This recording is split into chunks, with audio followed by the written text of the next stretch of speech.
ఓం ప్రజాపతిశ్చరతి గర్భే అంతరజాయమానో బహుధా విజాయతే తస్య యోనిం పరిపశ్యంతి ధీరా తస్మిన్ హాతస్థుర్భువానాని విశ్వా. ఓం శాంతి శాంతి శాంతి. ఓం సత్యార్థ ప్రకాశము అధ్యాత్మ సత్సంగానికి వచ్చేసినటువంటి వారందరికీ నమస్తే, స్వాగతం, సుస్వాగతం.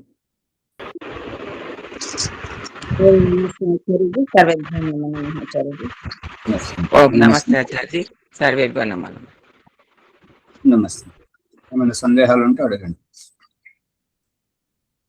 లేని పక్షంలో ముందు ప్రకరణం కారణము లేక కార్యము కాజాలదని కారణమునకు కారణమేమి ఈ ప్రకరణంలో ఉన్నాం. కారణమునకు కారణం ఉండదు. ప్రశ్నకర్త అడుగుతున్నాడు ఏంటంటే,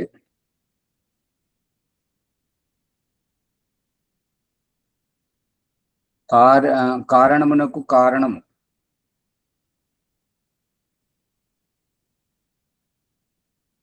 కారణమునకు కారణం ఏమిటి అనేటువంటి దానికి ఇక్కడ చెప్తున్నాడు. కారణము కార్యం అన్నది మనకు తెలుసు. ఆ కారణం వల్ల ఆకలి వేస్తుంది కాబట్టి ఆకలి యొక్క కారణం వల్ల భోంచేస్తున్నాం. ధర్మార్థ కామమోక్షములతోటి తమను తాము ఉద్ధరించుకోవాలి కాబట్టి సంధ్య, ధ్యానము, సమాధి ద్వారా బ్రహ్మ సాక్షాత్కారం చేసుకుంటాం. కారణమునకు కారణం, ఆ కారణమే ఎందుకు అయ్యింది, ఆ కారణమే ఆకలే ఎందుకేస్తుంది, దాహమే ఎందుకేస్తుంది, ఇది ప్రశ్నకర్త యొక్క అభిప్రాయం. సరే, ఆ కారణానికి ఈ కార్యం చేస్తున్నాం, సరే, మరి ఆ కారణం ఎందుకు, అదే కారణం, ఆ కారణమే ఎందుకు వ్యక్తమైంది, నిద్రే ఎందుకు వస్తుంది, మేలుకువే ఎందుకు వస్తుంది అనేటువంటిది వ్యవహారం. దీనికి దయానంద సరస్వతి సమాధానపరుస్తున్నాడు. ఉత్తరం ఏంటంటే, కేవలము కారణమైనవి వేనికిని అవి కార్యములు కావు. కారణమైనవి దేనికిని కారణములు కావు, కార్యములు కావు.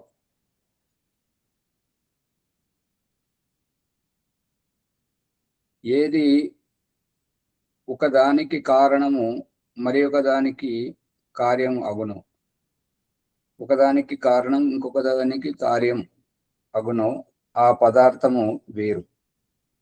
ఎట్లా అంటే, పృథివీ గృహము మున్నగు వానికి కారణం.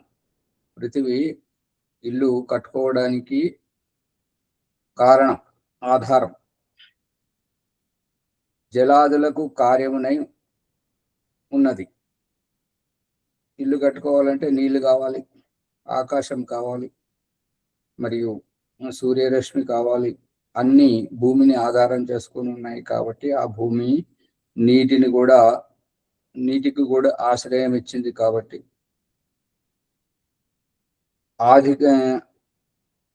ఆది కారణం అంటే మొట్టమొదటి కారణం, ప్రారంభం యొక్క కారణం ప్రకృతి, అనాది కారణం. దానికి కారణం ఉండదు.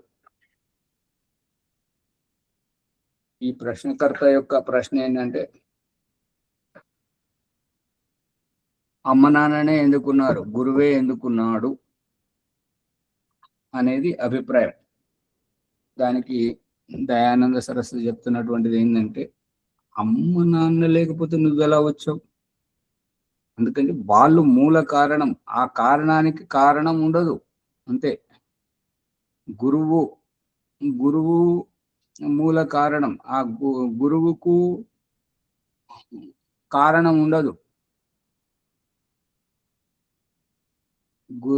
గురువుకు గురువు ఉండొచ్చు, అది వేరే విషయం. ఎవరైనా సరే గురువే కదా. తల్లిదండ్రికి తల్లిదండ్రులు ఉండొచ్చు, ఎవరైనా తల్లిదండ్రులే కదా. ఇక్కడ ఉద్దేశం ఏంటంటే, దయానంద సరస్వతి చెప్పేటువంటిది, నువ్వు వెనుకకు తవ్వుకుంటూ పోతుంటే మీ అమ్మ నాన్న, మీ వాళ్ళమ్మ నాన్న, వాళ్ళమ్మ నాన్న, వాళ్ళమ్మ నాన్న అంత వెనుకకు తవ్వుకుంటూ పోతుంటే సృష్టి ఆరంభంలో పరమాత్మ ఉన్నాడు. పరమాత్మ ఎందుకున్నాడు అనేది ఇతని ప్రశ్నకర్త యొక్క ప్రశ్న. దానికి దయానందుని సమాధానం ఏంటంటే కారణానికి కారణం ఉండదు. పిండితోటే రొట్టె ఎందుకు చేస్తున్నావు? దారంతోటే దూదితోటే వస్త్రం ఎందుకు నేస్తున్నావు? దూదితోటే దారం ఎందుకు దాన్ని వడకడం దేనికి? దారంతోటే వస్త్రం నేయడం దేనికి? పదార్థాలు బియ్యంతోటే అన్నం ఎందుకు వండుతావు? ఇది ఇటువంటి తిక్క ప్రశ్న అన్నట్టు. దానికి దయానంద సరస్వతి ఏమంటున్నారంటే కారణానికి కారణం ఉండదు. మూలాభావాత్ అమూలం మూలం. సాంఖ్య దర్శనంలో కపిల మహర్షి చెప్తున్నటువంటిది ఏంటంటే మూలం శబ్దం మూలే సప్తమి విభక్తి ఏకవచనం. మూలంలో మూలాభావాత్ అమూలం మూలం అంటే విత్తనమే ఎందుకు నాటుతున్నావు? విత్తనమే ఎందుకు నాటుతున్నావు? పక్షి గుడ్డే ఎందుకు పెడుతుంది అనేటువంటి దానికి ఇది సాంఖ్య దర్శనకారుడు చెప్తున్నది ఏంటంటే మూలాభావాత్. విత్తనం లేకపోతే చెట్టు మొలవదు, గుడ్డు లేకపోతే పక్షి జాతి ఆవిర్భవింపజాలదు, గర్భాధానంలో శుక్రకణము లేకపోతే జరాయుజ సృష్టి అనేటువంటిది జరగదు. అందుకే మూలాభావాత్, దాంట్లో ఇంకా కారణం ఏమీ లేదు. అమూలం అమూలం నుండే మూలం పుట్టుకొస్తుంది. భూమి వట్టిగా బంజరుగా ఉన్నదాన్ని సాగు చేసి దాంట్లో మూలం నాటడం జరుగుతుంది, విత్తనం నాటడం జరుగుతుంది, అప్పుడే పంట వస్తుంటది. అమూలం మూలమునకు మూలము అనగా కారణమునకు కారణం ఉండదు. దీనిని బట్టి అకారణము కారణము లేనిది. అకారణం అంటే కారణము లేనిది సర్వ కార్యములకు కారణమగును. ఏలయనగా ఒకడొక కార్యము ఆరంభము సమయమునకు పూర్వము 3 కారణములు తప్పక ఉండవలయును. ఏదైనా ఒక కార్యము ప్రారంభించే కంటే ముందు 3 కారణాలు తప్పనిసరిగా ఉండాలి. ఏమని అంటే వస్త్రము సిద్ధము అగుటకు పూర్వము సాలెవాడు ఉండాలి, దూది నూలు ఉండాలి, నలిక అంటే కండెము, మగ్గము సామానులు పూర్వము నుండి అంటే మొదటి నుంచే ఉన్నప్పుడే ఆ దారాన్ని వడకడం కానీ వడికిన దారాన్ని నేయడం కానీ అప్పుడే మనకు వస్త్రం అనేటువంటిది సిద్ధమవుతుంది. అంటే ఆ మగ్గము ఉండాలి, దూది ఉండాలి, సాలెవాడు ఉండాలి, అప్పుడే వస్త్రం అనేటువంటిది ఏర్పడుతుంటది. అందుకని ఈ 3 కారణాలు ఉంటాయి. అట్లే జగదుత్పత్తికి పూర్వం పరమేశ్వరుడు, ప్రకృతి, కాలము, ఆకాశము, జీవులు అనాథలై ఉన్నప్పుడే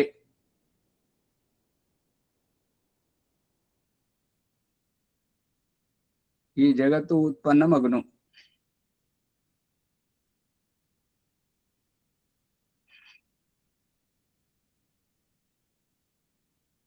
కాలము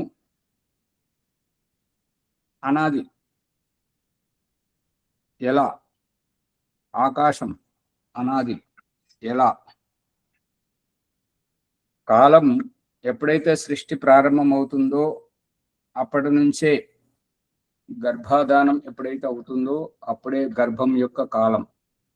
విత్తనం ఎప్పుడైతే నాటబడుతుందో అప్పుడే పంట యొక్క కాలం, ఎంత కాలానికి పండుతుంది అనేటువంటిది అక్కడ తెలుసుకోవడం జరుగుతుంది. కాలం ఎప్పుడైతే సృష్టి ప్రారంభమవుతుంటుందో అప్పుడే కాలం ప్రారంభమవుతుంటది. అంతేగాని సృష్టి పూర్వం కాలం లేదు. ప్రళయం కూడా ఎంతవరకు ఉంటుంటది? అనేటువంటిది ఎలా తెలుస్తున్నది అంటే, ఆ రహస్యాన్ని భగవంతుడు దృష్టాంతముగా మనకు దినము ఎంతో రాత్రి అంతే, దినం ఎంతో రాత్రి అంతే, దినం యొక్క సమయాన్ని రాత్రి యొక్క సమయాన్ని ఒకటి తర్వాత ఒకటి చూపిస్తున్నాడు.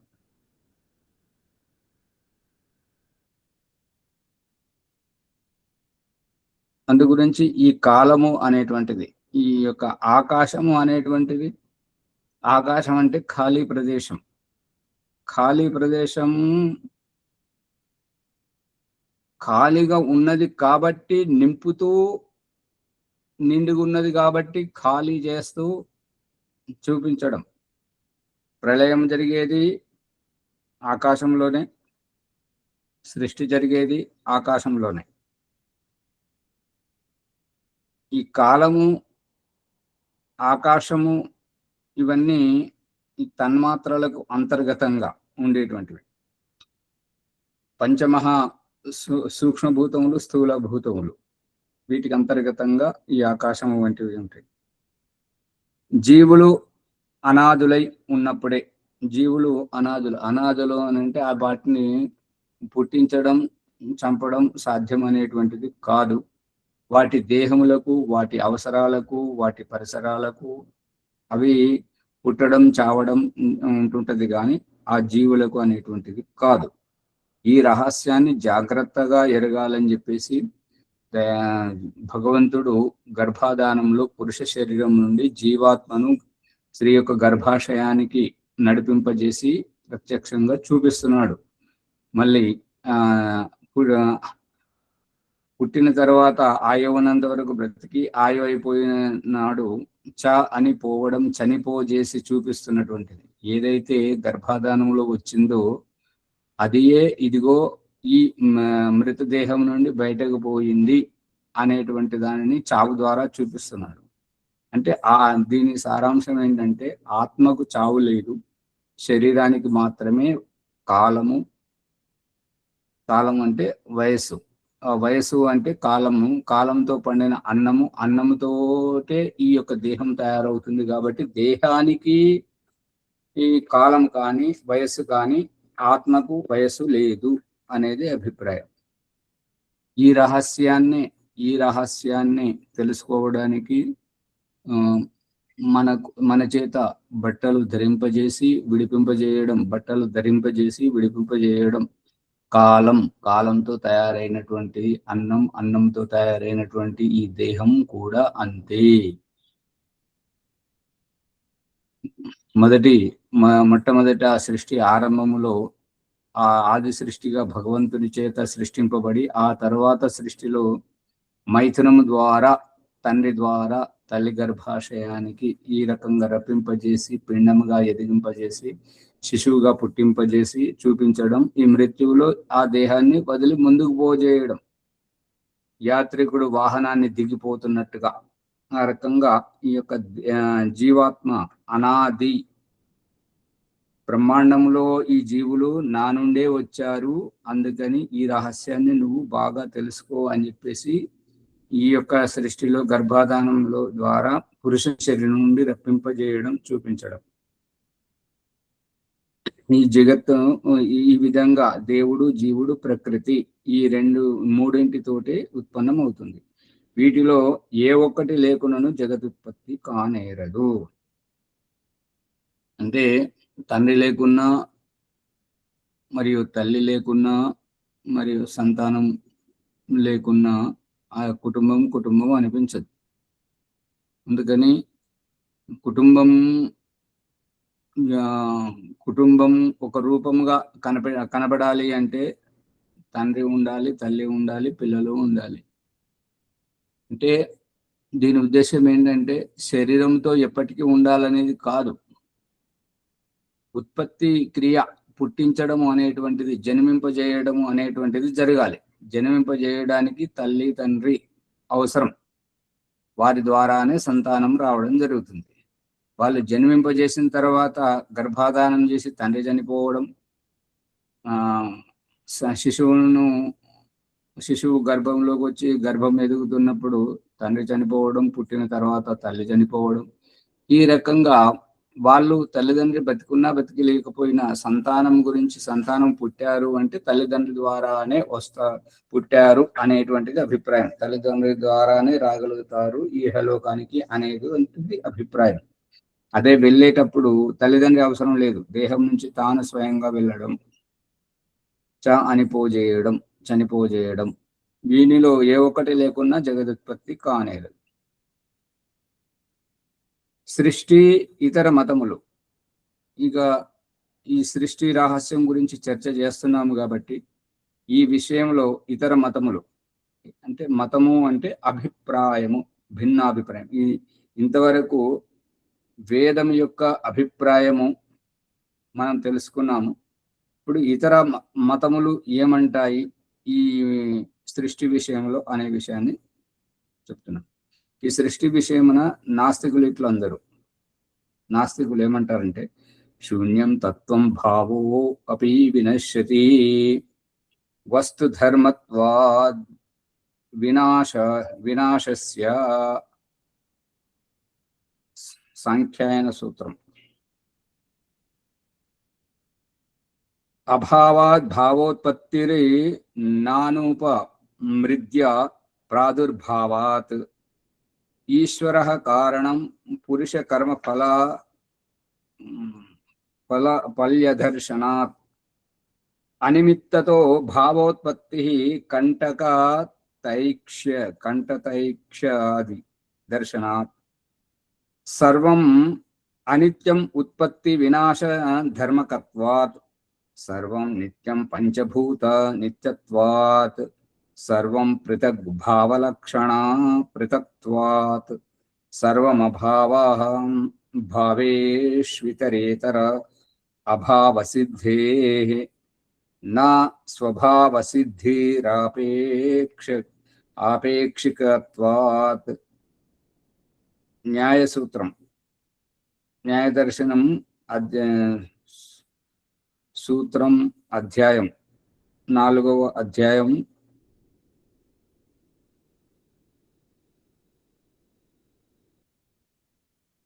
4వ అధ్యాయంలో 1 నుంచి 14, 19 నుంచి 22, 19, 22, 25, 29, 34, 37, 39 ఈ విషయమున నాస్తికులు ఇట్లందరూ. ప్రథమ నాస్తికుడు ఏమనంటాడంటే, శూన్యము ఒక పదార్థం.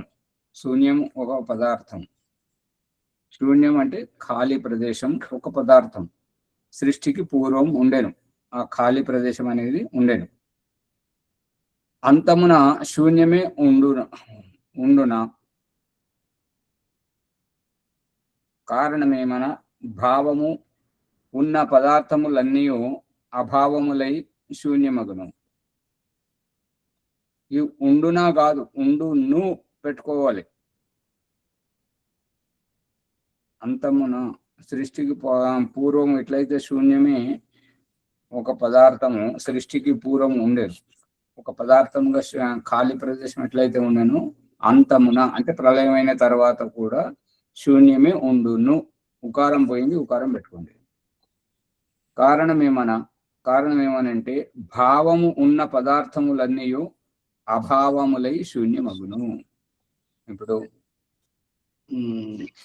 నాన్న, తండ్రి, సువర్చలమ్మ గారు మైక్ కుయ్యి అంటున్నది, బంద్ చేసుకోవచ్చు కదా.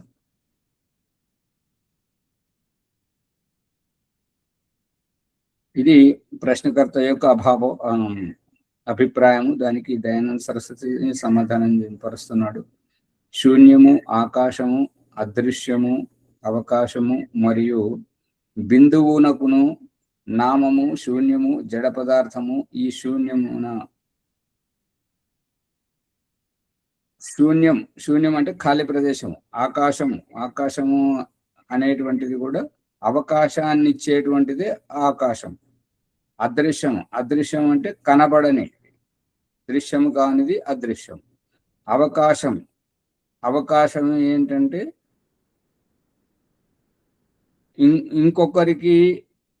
ఇంకొకరికి వెసులుబాటు కల్పించడం అవకాశం. మరియు బిందువునకును నామం,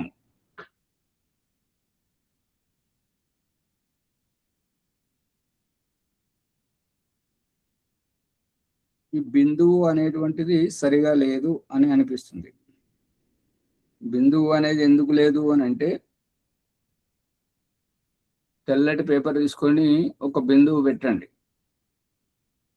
ఆ పేపర్ మొత్తంలో ఆ ఒక్క బిందువే మన దృష్టిని ఆకర్షిస్తుంటది. అట్లా ఒక్కొక్కటి అన్ని పెట్టుకుంటూ పోండి. పెడితే దీంట్లో అన్ని బిందువులు ఉన్నాయి, ఏమైనా రాయాలంటే ఏం రాస్తాం, అంతా బిందువు చుక్క పెట్టడానికి స్థలం లేదు.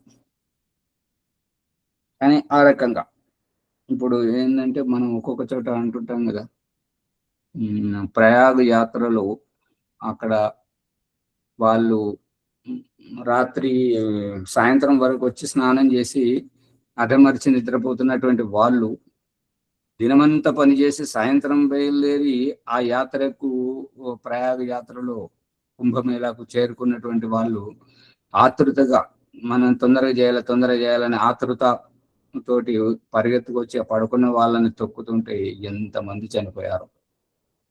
అక్కడ ఏంటంటే ఎందుకు అట్లా చనిపోయారు అని అంటే, వాళ్ళకు నడవడానికి స్థలం లేదు. అక్కడ ఇసుక పోస్తే రాలని జనం. అంటే ఏమన్నట్టు, ఎక్కువ మంది ఎక్కువ జనం ఉన్నారు అని. అందుకని ఇప్పుడు ఏమంటారంటే, దేశం అంటే మట్టి కాదోయ్, దేశం అంటే మనుషులోయ్ అని అన్నప్పుడు ఒక్కొక్క మనిషి అందరూ జనం. మళ్ళీ నీటి చుక్క, నీరు ఏంటంటే ఒక్కొక్క బొట్టు సంగ్రహం చేస్తేనే బిందె నిండుతుంది. ఆ రూపకంగా ఈ బిందు రూపము ఆకాశానికి ఇవ్వడం మనము అనుకునేటువంటి విధంగా కాకుండా, దానికి ఉనికినివ్వడము బిందు రూపముగా అనడం సాధ్యమవుతుంది.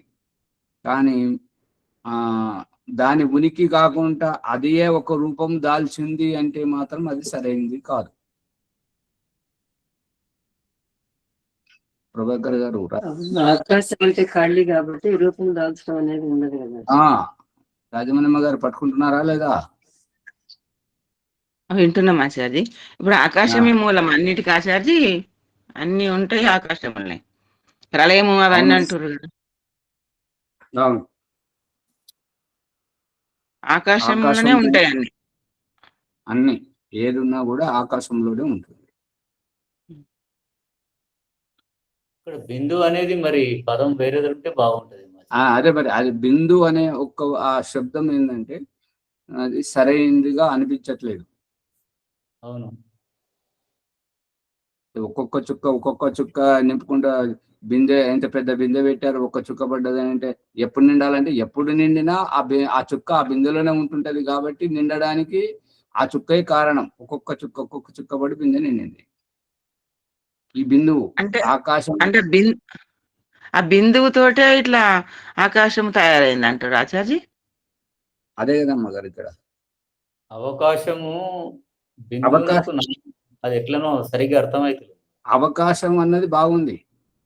అవకాశము అన్నదానికి ఏమంటున్నదంటే వెసులుబాటు, నేనున్నాను, నాలో ఇంకా నువ్వు కూడా రా అనేటువంటి ఈ అవకాశము అన్నదానికే ఒక ప్రకృతి పంటలు పండించడం, విత్తనాన్ని నాటడం, భూమిలో విత్తనాన్ని నాటడం, ఆ భూమి విత్తనాన్ని తనలో దాచుకొని ప్రతిఫలింపజేయడం, గర్భం కూడా అంతే. ఇంకొకరికి వెసులు కల్పించడం అవకాశం. కానీ బిందువు అనేది సరైనది కాదు అని అనిపిస్తుంది. మరి అది నా దృష్టికోణం, అది మీరు అవకాశము బిందువు ఎట్లయితుంది అనేది ప్రశ్న. బిందువు అంటే అది కూడా ఒక ఆకృతే కదా, ఆకృతి. మరి అది కూడా స్థలాన్ని ఆక్రమిస్తుంది. స్థలాన్ని ఆక్రమిస్తుంటది కాబట్టి అది కాదు అని అనిపిస్తుంది.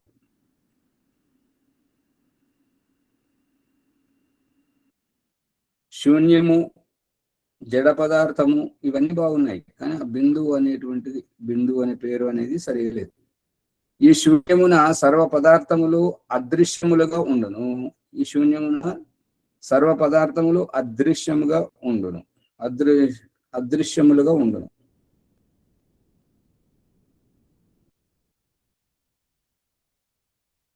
ఇప్పుడు ఇది ఇంకొకటి ఏంటంటే, అన్ని సర్వ పదార్థములు అని చెప్పేసి బహువచనంగా చెప్పడం శూన్యమున అదృశ్యముగా ఉండడము అని అంటే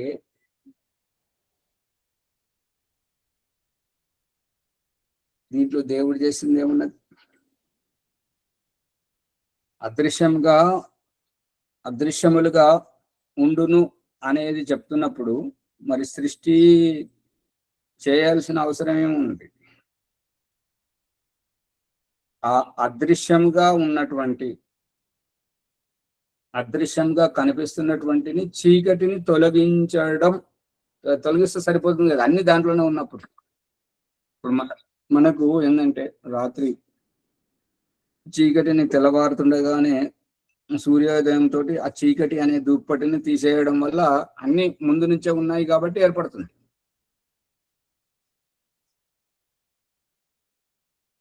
ప్రభాకర్ గారు అర్థమవుతుందా? అవుతుంది. ఇది ఎందుకని ఇక్కడ ఈ శూన్యమున సర్వ పదార్థములు అదృశ్యములుగా ఉండును. ఇది సరిగా అనిపించట్లేదు. బిందువు వలన రేఖయు, రేఖల వలన వర్తులాకారమును అగునట్లు భూమి, పర్వతం వంటి పదార్థములు ఈశ్వరుని రచన వలన ఏర్పడను. అలాగే ఇది ఒకదానికొకటి విరుద్ధంగా అనిపిస్తుంది. అన్ని పదార్థములు అదృశ్యంగా ఉన్నవి అంటున్నారు. మళ్ళీ బిందువు వలన రేఖ అంటే గీతలు, రేఖల వలన వర్తులాకారం అంటే మీ దగ్గర ఈహపరలోకం ఉంటే ఈహపరలోకంలో సృష్టి ఉత్పత్తి దగ్గర యజుర్వేదం 31వ అధ్యాయం దాంట్లో ఉన్నటువంటి మంత్రం అపహ అంటే అపహ అంటే జలం అంటే తరళం. ఆ తరళాన్ని అద్భ్యః పృథివ్యాః రసాచ్చ విశ్వకర్మణః సమవర్తత అగ్రే అంటే మొట్టమొదట నీటి పరమాణువులతో ఈ పృథివీ వంటి గ్రహములను విశ్వకర్మ ఆ పరమాత్మ చేశాడు అనేటువంటిది అభిప్రాయం. అయితే ఇక్కడ ఏంటంటే పదార్థ ఆకృతి నీటి పరమాణు రూపం, ఆ పరమాణు రూపం దానితోటే ఇదివరకు లేనటువంటిది ఇప్పుడు ఏర్పడ్డది కాబట్టి రేఖ, చుక్క, బిందువు. అటువంటి రేఖల వలన వర్తులాకారం అంటే గుండ్రగా ఆకారం ఏర్పడిన దాని కారణంగా భూమి, అదే నీటి యొక్క పరమాణువులు ఏవైతే ఉన్నాయో ఆ పరమాణువులతోటి. అంటే ఇక్కడ ఒక రేఖలో బిందువుల సమూహం ఉంటదని అర్థమవుతుంది. రేఖలో కానీ మరి బిందువు అనకూడదు, రేఖ అనాలి. రేఖని ముందు ప్రస్తావించి ఆ రేఖ అంటే ఏంటనేటువంటి దాన్ని వ్యాఖ్యానించాలి. అంటే రేఖను బిందువుగా విభజించవచ్చు అని ఉద్దేశం.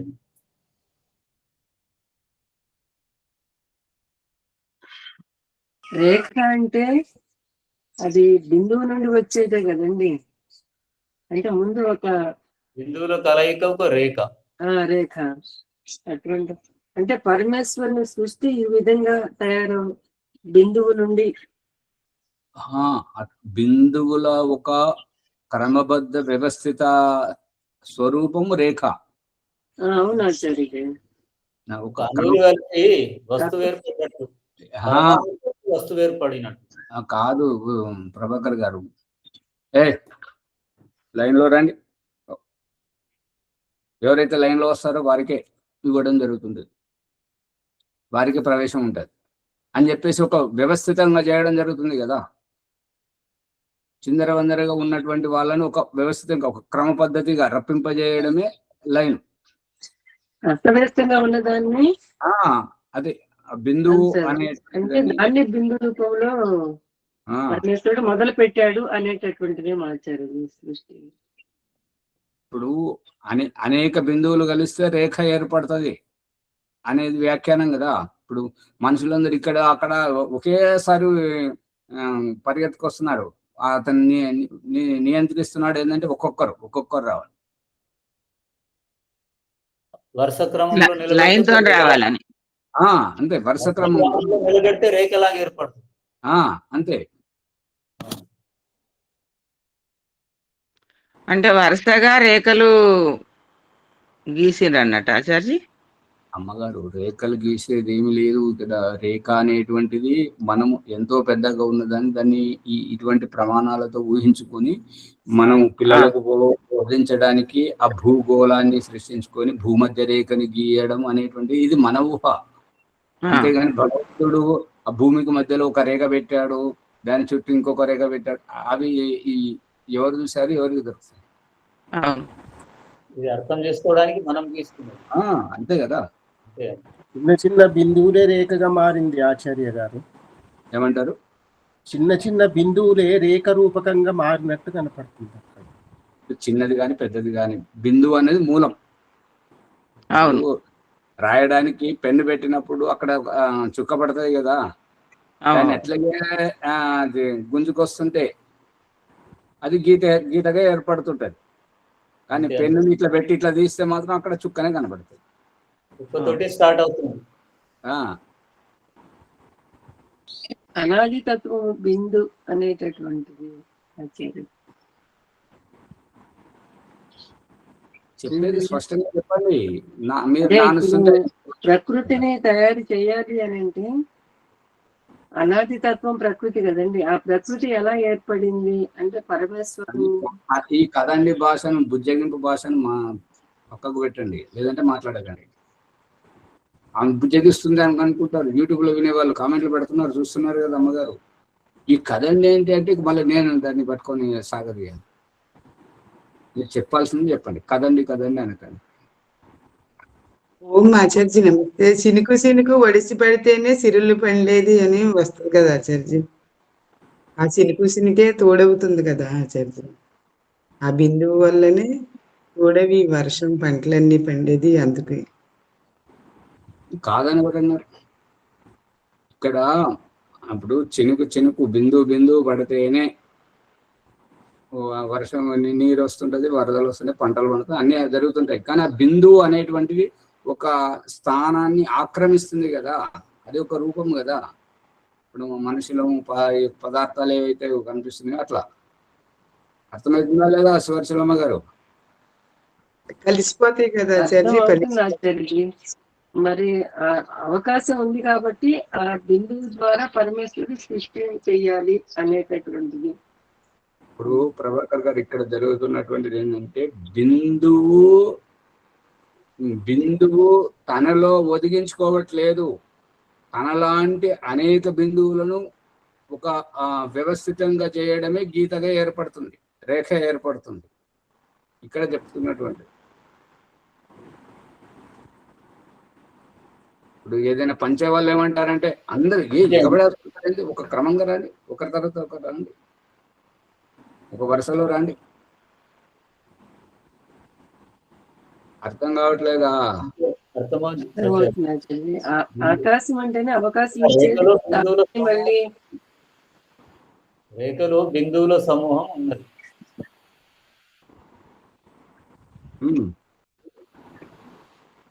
అంటే ప్రవశించటం కూడా అనుకోకూడదు ఆచార్జీ. ఏమంటారు? రేఖ అంటే ప్రవశించటం అని కూడా అనుకోకూడదా? ప్రవచించడం ఏంటి అంటే నీళ్లు వెళ్తే కదా, పారుతాయి కదా నీళ్లు ఆచార్జీ, సినుకు పడితేనే. మీరు అంత దూరం వెళ్తున్నారు, మేము అక్కడ లేము. ఇదేంటంటే హైడ్రోజన్ ఆక్సిజన్ ఈ రెండు కలిసిన తర్వాత ఏర్పడేది ఏదైతే పరమాణు, నీటి పరమాణువులు, అద్భ్య ఓంప్రకాష్ సచిత్రంగా చూపించాడు ఈ మంత్ర వ్యాఖ్యానం చూడండి. అద్భ్య నీటి పరమాణువుల పరమాణువుల సమూహం, అదొక గోళాకృతి. చుక్క బిందువు అనడం ఒక గోళ ఆకృతి కదా. ఇప్పుడు అమ్మగారికి అర్థమవుతుంది, ఆవాలు కానీ తైదలు కానీ ఏవైతే ఇప్పుడు కొర్రలు, సామలు, ఊదలు, అరిగలు ఇవన్నీ వచ్చాయి కదా, అవి ఎంత పెద్దగా ఉంటాయి. ఎంత పెద్దగా ఉన్నా సరే, ఎంత చిన్నగా ఉన్నా సరే, అవన్నీ ఒక పాత్రలో పోస్తే ఆ పాత్ర నిండింది అనుకోండి, వాటిని ఇలా ఇప్పుడు ఇల్లు కట్టేటప్పుడు ముగ్గు పోస్తారు, అక్కడ ఏం చేస్తున్నారు, అటువంటివే ఆ యొక్క మా రాతి చూర్ణాన్ని ఇట్లా గారగా పోసుకుంటూ వస్తుంటారు. అదే వివాహంలో బియ్యమును కానీ వరి ధాన్యాన్ని కానీ ఇట్లా పోలు పోస్తారు కదా, అన్నీ ఒకటే. కణాలు బిందువుగా ఇక్కడ కణజాలాన్ని చూపించడం ముఖ్య ఉద్దేశం. ఒక కణం ఒక బిందువుగా తీసుకోవాలి.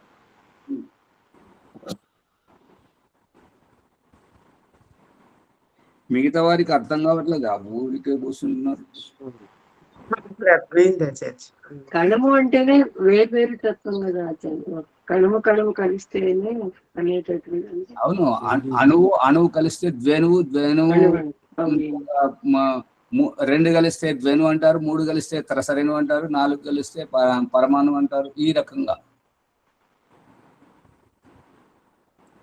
ఒంటరిగా ఉంటే మనిషి అంటారు, 2 ఉంటే మనుషులు అంటారు, 4, 5, 10 మంది ఉంటే మంది అంటారు, గుంపు అంటారు. మనుషుల గుంపు అంతే. పిండి ఇసిరినప్పుడు కూడా ఆచార్య గారు, పిండి ఇసిరినప్పుడు కూడా చిన్న చిన్న అణువులతోటి ఒక రూపంగా మారిపోతుంది. అవును, ఏదైనా ఒకటే. ఇప్పుడు గుండ్ర గీసిందైనా అదే, దాంట్లో రాయిలోంచి మనం విసురుతా ఉంటే దాంట్లో చుట్టూ పడుతుంటుంది, ఆ రాయి చుట్టూ పడుతుంది, అది కూడా అంతే. చుట్టూ పడుతుంది. సరైన అవకాశము అంటే ఆచార్యజీ ఇప్పుడు అసలైన విషయాన్ని విడిచిపెట్టి అనవసర విషయాన్ని చర్చిస్తున్నాం. అసలైనది ఏంటంటే ఇక్కడ ఆకాశం అన్నప్పుడు ఖాళీ ప్రదేశం, బిందువు అన్నప్పుడు అది కూడా ఒక రూపాన్ని దాల్చుకున్నది కదా. అదే ఆచార్యజీ ఇప్పుడు నేను చెప్పాలనుకున్నది కూడాను. అవకాశం ఇస్తాను అనేటటువంటిది ఉంటేనే కదా రెండోది ఉపయోగించుకునేది. అంటే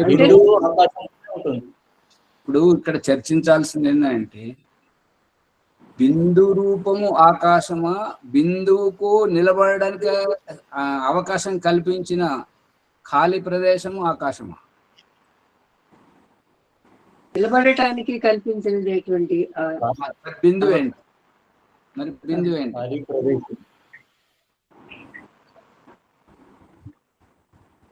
కణ రూపం బిందువు, ఖాళీ ప్రదేశం ఆకాశం. అందుకనే ఈ బిందువు నాకు మాత్రం ఇక్కడ సరిగా అనిపిస్తలేదు, అది మీరు ఆలోచించండి. అడగండి ఇంకెవరైనా పండితులు. సరే, రేఖల వలన, రేఖలతోటి వర్తులాకారం అంటే గుండ్రగా వర్తులాకారమును అగునట్లు భూమి, పర్వతము వంటి పదార్థములు ఈశ్వరుని రచన వల్ల ఏర్పడును. ఇప్పుడు ఇక్కడ ఈశ్వరుని రచన వల్ల ఏర్పడునని ఒకటంటున్నాడు, మళ్ళీ దానిపైన ఏమంటున్నాడు అంటే, ఈ శూన్యమున సర్వ పదార్థములు అదృశ్యములుగా ఉండును. దొరికిందా? మరి ఆకాశం ఉంటేనే ఆచార్యజీ ప్రకరణంలోకి రండి. ఆకాశం లేదని, అదృశ్యం అంటే కనపడవు అనే అర్థమా, లేవని అర్థం ఆచార్య? లేవని అర్థం కదా అదృశ్యం అంటే. లేవని అర్థం కాదు, కనపడవు. దృశ్యము అదృశ్యం ఉంది కానీ మాయమైపోతున్నాడమ్మా మనిషి అన్నవాడు. అంటే మనుషులు లేకుండా పోతున్నారా? కాదు, మనుషులు లేకుండాని కాదు. అతనిలో ఏదైతే మానవత్వం మనం ఆశిస్తున్నామో ఆ మంచితనం కనబడకుండా పోతుంది, కనుమరుగైపోతుంది. అంతేగాని మనుషులు కనబడకుండా కనుమరుగైపోతున్నారని కాదు.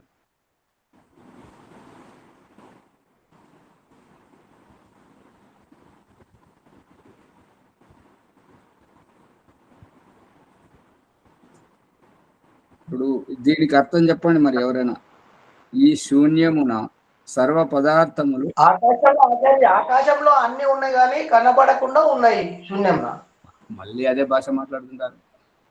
ఇప్పుడు దేవుడు చూపిస్తున్నటువంటి భాష ఏంటంటే సూర్యాస్తమయంతో కనబడుతున్న వాటిని చీకటితో కప్పేస్తున్నాడు. ఇక రాత్రి చివరను సూర్యుని ఉదయింపజేసి అతని వెలుతురుతోటి ఆ చీకటిని దుప్పటిని తీసేస్తున్నాడు. అంతే, ఉన్న వాటిని చూపిస్తున్నాడు కదా. ఇప్పుడు ఆ రకంగా అయితే దీంట్లో దేవుడు చేసింది ఏమున్నది?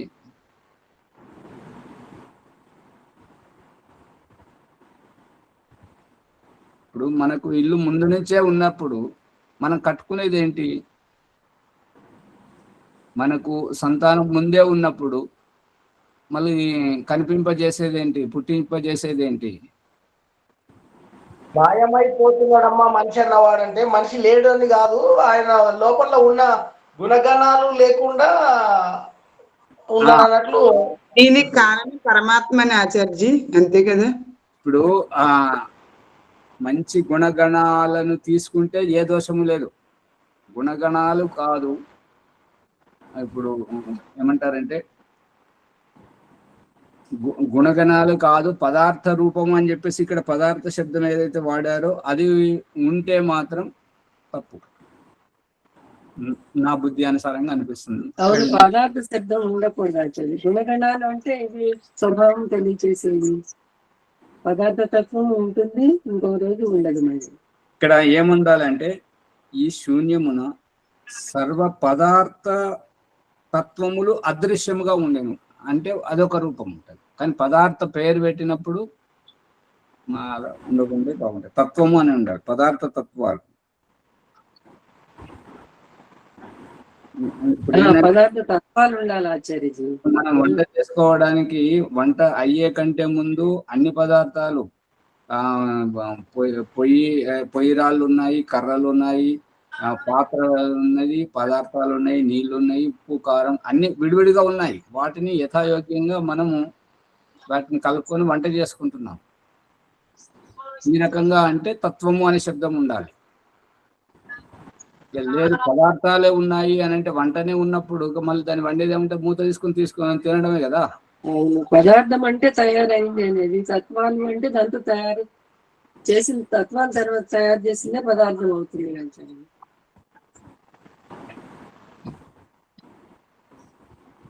ఇప్పుడు పదార్థ తత్వాలు కనుక ఉంటే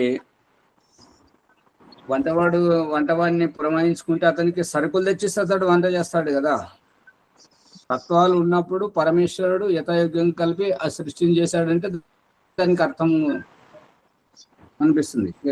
ఆచార్య ఇక్కడ తత్వం అంటే పదార్థం లోపలి గుణమా ఆచార్య? అంటే అదే ఇప్పుడు ఇందాక వారు చెప్పింది కదా, మాయమైపోతున్నాడమ్మా మనిషి అన్నవాడు అని అంటే మనుషులు కనబడకుండా పోతారా? కాదు కదా. అదే అదే వారిలో ఉన్న గుణగణాలు కనుమరుగైపోతున్నాయి. మంచితనం అనేటువంటిది లేదు. అంత కర్కశంగా నిష్ఠురకంగా వ్యవహరిస్తున్నారు.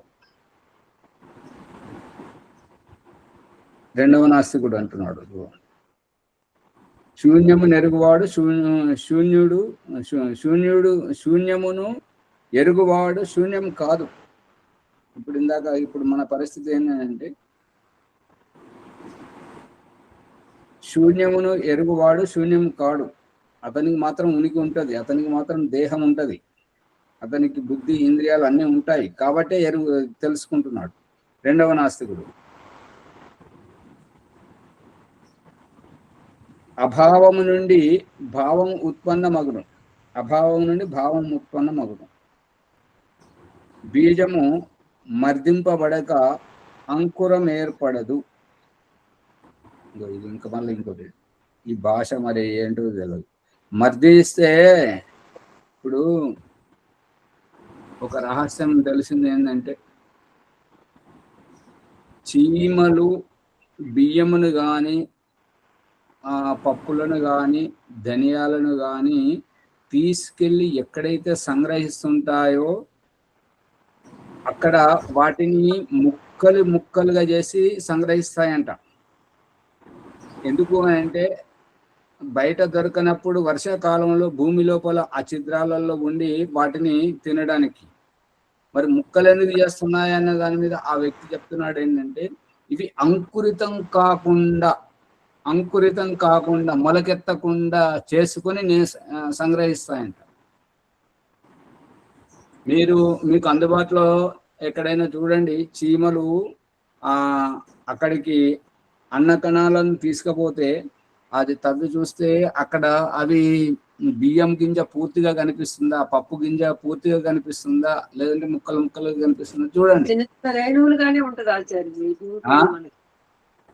కనపడుతుంది, చూస్తుంటాం అప్పుడప్పుడు అక్కడ. ఏం చూస్తారు? అదే చిన్న చిన్న బియ్యం గింజ ఉన్నా బియ్యం గింజగా ఉండదు.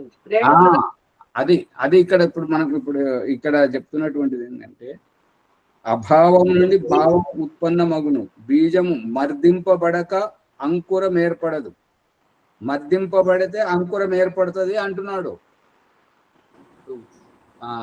మల్లేశం గారు అంటున్నారు కదా, ఇసురవతిలో ధాన్యం పోస్తే దాన్ని తిప్పినప్పుడు అణువులుగా ముక్కలుగా చుట్టుపడుతుంది అని అంటున్నారు కదా. ఆ రకంగా మర్దింపబడక అంకురం ఏర్పడదు, మర్దింపబడితే అంకురం ఏర్పడుతుందట. మర్దింపబడితే ఏర్పడదు కదా సార్. అదే ఇక్కడ మీ దృష్టికి తీసుకొస్తున్నది ఓం ప్రకాష్. అదే చీమలకు లోపలికి పోవడానికి కూడా అవకాశం ఉండదు కదా ఆచార్య. మర్దింపబడినప్పుడు విత్తనం చెడిపోతుంది కదా. అది పరిస్థితి ఏంటంటే, ఈ యొక్క మర్దింపబడడం అనేటువంటి ఇది ప్రశ్నకర్త, దయానంద సరస్వతి మన వైదిక సిద్ధాంతం కాదు. ప్రశ్నకర్త ప్రశ్నిస్తున్నాడు. మర్దింపబడక అంకురం ఏర్పడదు, బీజమును అంటే మర్దింపబడడం ఏందో దాన్ని వ్యాఖ్యానం చేస్తున్నాడు. బీజమును ఖండితము చేసి చూసిన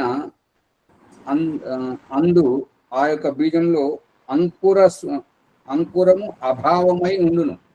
అంటే ఇప్పుడు బియ్యంలో కానీ పప్పులలో కానీ బియ్యం స్థితిలో ఉన్నప్పుడు దాన్ని పగలగొట్టి చూస్తే దానిలో మొలక కనిపిస్తుందా? ఒక కొబ్బరిలోనే కనిపిస్తుంది తప్ప మొలకెత్తడానికి అవకాశం కనిపిస్తుంది, అంతేగాని దాన్ని అంకురం ఎట్లా కనిపిస్తుంది?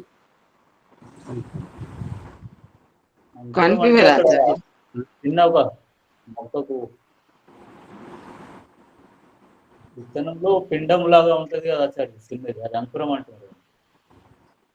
అది వాస్తవమే అనిపిస్తుంది ఆచార్య. ఎందుకంటే అవి ఆ గింజలన్నీ కూడా అట్లే పెట్టుకుంటే వర్షాకాలం వస్తే మొలకలేస్తే అది తిననీకి రావు, కాబట్టి పగలగొట్టేది వాస్తవమే అనిపిస్తుంది. అది ఆ చీమలు పగలగొట్టి పెట్టుకునేది ఇది వాస్తవం, దాంట్లో సంశయం ఏం లేదు. కానీ ఇక్కడ మర్దన అనే దానికి మదించడం, ఇట్లా నలపడం అన్నట్టు. మర్దన అంటే నలపడం. బీజమును ఖండితం చేసి చూస్తే అంకురం అభావమై ఉండును, దాంట్లో అంకురం ఏం కనిపించదు. ఇప్పుడు బీజమును ఖండితం చేసి చూసినప్పుడు అంకురం కనపడదు అని అంటే, మనం కందిపప్పు పెసరపప్పు వండుకునేటప్పుడు దానికి ఒక పక్కన కనిపిస్తుంది కదా. అంకురం అంటే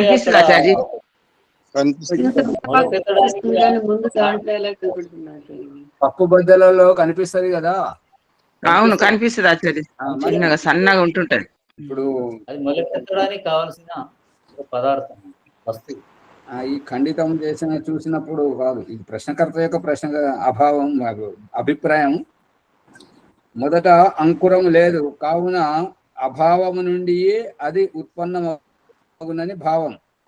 ఈ భాష బాలేదు ప్రశ్నకర్త. ఏంటంటే దాంట్లో అది లేదని అంటున్నాడు. పప్పు గింజలలో దాన్ని మొలకెత్తేటువంటి ఆ రూపం లేదా? కొబ్బరిలో దాని యొక్క అది ఇట్లా చిన్నగా వెళ్తుంటది కదా, మూడు అది ఉన్నదని అంటున్నాడు.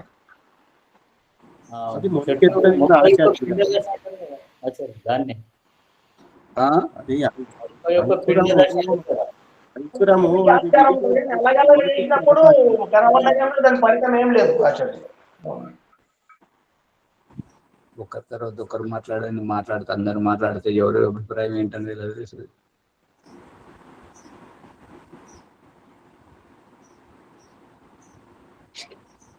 ఇప్పుడు ఆ పప్పు వండిన తర్వాత ఆ అదాన్ని దించి పెడితే ఆ మొలకలన్నీ పైన తేరుకుంటాయి, గమనించండి. మొలకలంటే మొలకలని కాదు, ఆ రూపకంగా వచ్చి పైన తేరుకుంటాయి కదా. ప్రతి విత్తనంలో మొక్క యొక్క పిండ దశ ఉంటుంది తప్పనిసరి. ఉంటుంది. సరే, మరి సమయం అతీతం అవుతుంది కాబట్టి ఈ సమాధానం రేపు దయానంద సరస్వతి ఏం చెప్తాడు అనేది రేపు చూద్దాం. ముందుకు తీసుకెళ్ళండి. ఓం సర్వేభ్యో నమస్తే.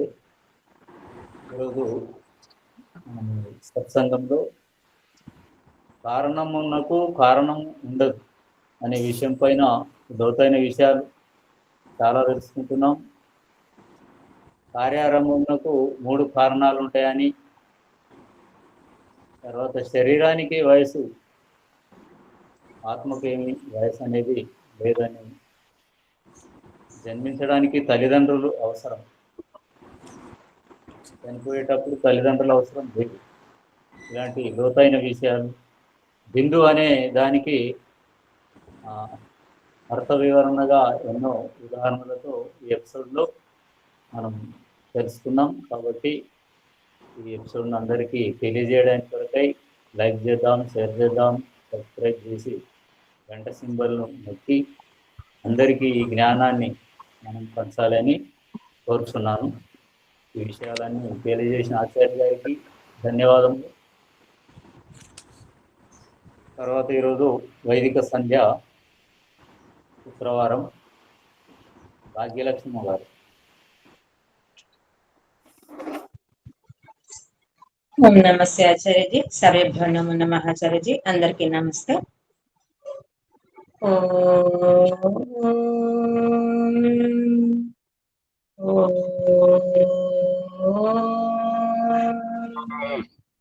అమ్మగారు, ఆచార్యజీ, మరి ఇవాళ అమావాస్య యజ్ఞం చేయడానికి ఎవరైనా ఉన్నారా?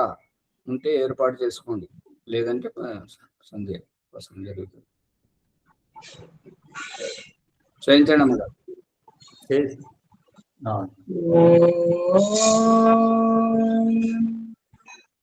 అత వైదిక బ్రహ్మ సంధ్య యజ్ఞము. ఓం అమృతోపస్తరణమసి స్వాహా. ఓం అమృత అపిధానమసి స్వాహా. ఓం సత్యం యశః శ్రీర్మై శ్రీః శ్రేతాం స్వాహా. ఓం షణ్ణో దేవీరభిష్టయా आपो भवन्तु पीतये शैन्योरभिस्रवन्तु नः.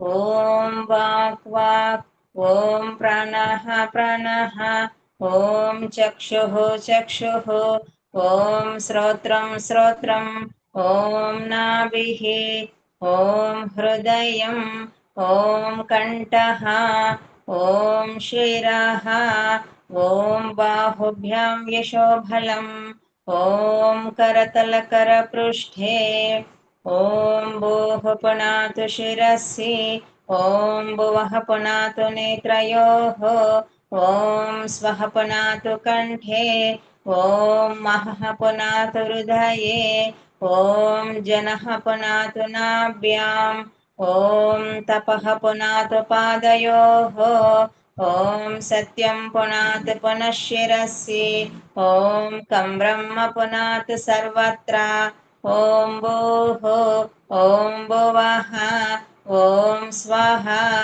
ॐ महः, ॐ जनः, ॐ तपः, ॐ सत्यम्, ॐ मृतं च सत्यं चाभिधातपसोऽद्य जायत, ततो रात्र्या जायत, ततः समुद्रो अर्णवः, ॐ समुद्रादर्णवादधि संवत्सरो अजायत, अहोरात्राणि विदधदिश्वस्य मिषतो वशे, ॐ सूर्याचन्द्रमसौदाता यथा पूर्वमकल्पयत्, दिवं च पृथिवीं च अन्तरिक्षमतो स्वः, ॐ षण्णो देवीरभिष्टया आपो भवन्तु पीतये श्येन्योरभिस्रवन्तु नः ॐ प्राचीदिगग्निरधिपतिरसितो रक्षितादित्या इषवः तेभ्यो नमो अधिपतिभ्यो नमो रक्षितृभ्यो नमः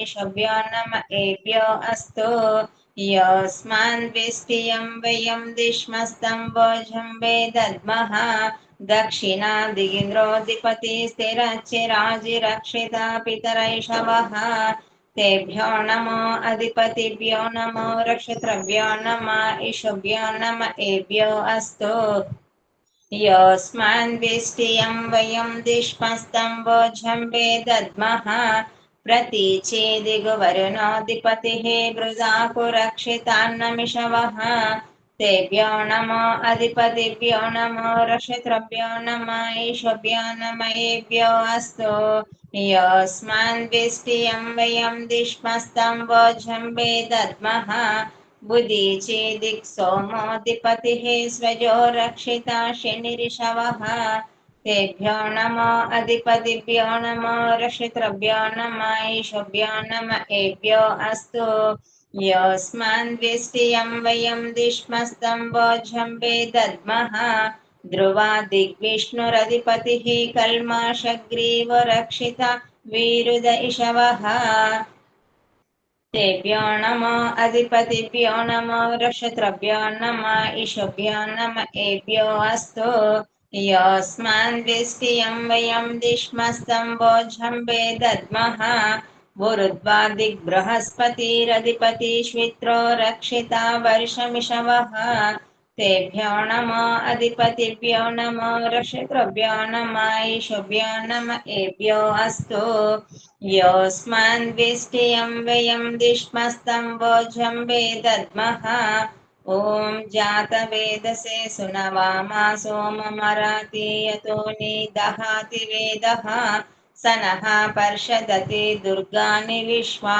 नावेवा सिन्धुं दुरितात्यग्निः चित्रं देवानामुदगादनीकं चक्ष्मुर्मित्रस्य वर्णस्याग्नेः आप्राध्या वा पृथिवी अन्तरिक्षं सूर्य आत्मा जगतस्तुषच्च उदुत्यं जातवेदसं देवं वहन्ति केतवः दृश्ये विश्वाय सूर्यं उद्भयं तमसस्परिस्वः पश्यन्त उत्तरं देवं देवात्रा सूर्यमगन्म ज्योतिरुत्तमम् तच्चक्षुर्देवहितं पुरस्ताचुक्रमुच्चरत् पश्येम शरदः शतं जीवेम शरदः शतं शृणुयाम शरदः शतं प्रब्रवाम शरदः शतम् अदीनस्याम शरदः शतं भूयश्च शरदः शतात् ॐ शन्नो देवीरभिष्टया आपो भवन्तु पीतये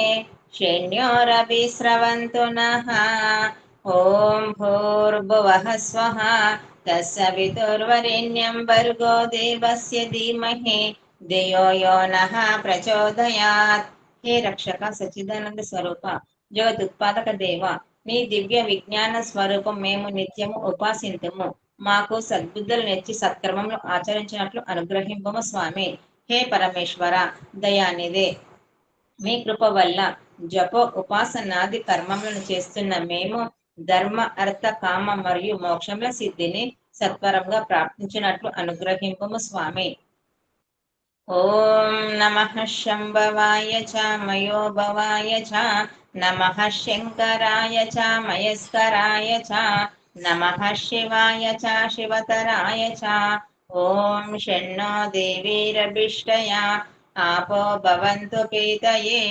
शन्योरभिस्रवन्तु नः ॐ शान्ति शान्ति शान्तिः इति वैदिक ब्रह्मसंहिताचार्य ओम नमः आचार्य శాంతి పాఠం చెప్పండి అమ్మా. आचार्य శాంతి పాఠం చెప్పండి. వారిది ఛార్జింగ్ అయిపోయినట్టుంది, వెళ్ళిపోయారు ఉన్నారు. ॐ यौ शान्तिरन्तरिक्षं शान्ति पृथिवी शान्तिरापः शान्तिवोषधयः शान्तिवनस्पतयः शान्तिरिक्ष्वे देवा शान्ति ब्रह्म शान्ति सर्वं శాంతి శాంతిరేవ శాంతి సామ శాంతిరేధి. ఓం శాంతి శాంతి శాంతి. ఓం నమస్తే ఆచార్యజీ. సర్వేభ్యో నమో నమః ఆచార్యజీ. ఓం నమస్తే ఆచార్య సర్వేభ్యో నమో నమః. నమస్తే నమస్తే. నమస్తే ఆచార్య. సర్వేభ్యో నమః. నమస్తే ఆచార్య. నమస్తే ఆచార్య. నమస్తే.